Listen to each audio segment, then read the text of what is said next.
Hi అండి. Welcome to Gruhalakshmi creatives.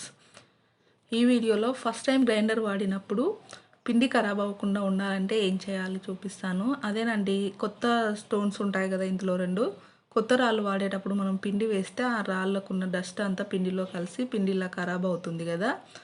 ఈ విధంగా ఖరాబ్ అవ్వకుండా ఉండాలంటే ముందుగా మనం ఒక గ్లాస్ బియ్యం నానబెట్టేసుకొని 3-4 గంటలు నానిన తర్వాత ఇలా గ్రైండర్లో వేసుకోవాలి. మన కొత్త రోల్ కానీ, కొత్త రుబ్బురు గుండు కానీ, ఇలా గ్రైండర్ కానీ ఏదైనా స్టార్ట్ చేసినప్పుడు ఈ విధంగా చేయాలన్నమాట. లేదంటే మనము చేసి పెట్టుకున్న పిండి, ఇడ్లీ పిండి, దోశ పిండి అన్నీ ఖరాబ్ అవుతాయన్నమాట. ఈ విధంగా స్టార్ట్ చేసిన తర్వాత ఒక 10 నిమిషాలు ఇలా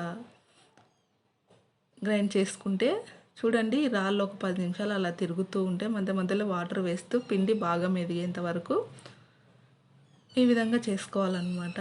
ఇలా చేసినట్టయితే మనము పిండి పాడవకుండా ఉంటుంది. ఈ పిండిని మొత్తానికి ఎత్తి పక్కకు చల్లేసేయాలన్నమాట. నెక్స్ట్ టైం నుంచి మనము రెడీ చేసుకున్న బియ్యాన్ని పొంగనాలకి, దోశలకి వేసుకుంటే ఎలాంటి రాళ్ళు, దుమ్ము కలవకుండా ఉంటుందన్నమాట. సో నేనైతే ఇలా ఒక గ్లాస్ బియ్యం నానబెట్టేసి గ్రైండర్లో వేసి పిండి అయితే పక్కకు తీసేసాను అనమాట. వీడియో నచ్చితే like, share, subscribe. Thanks for watching.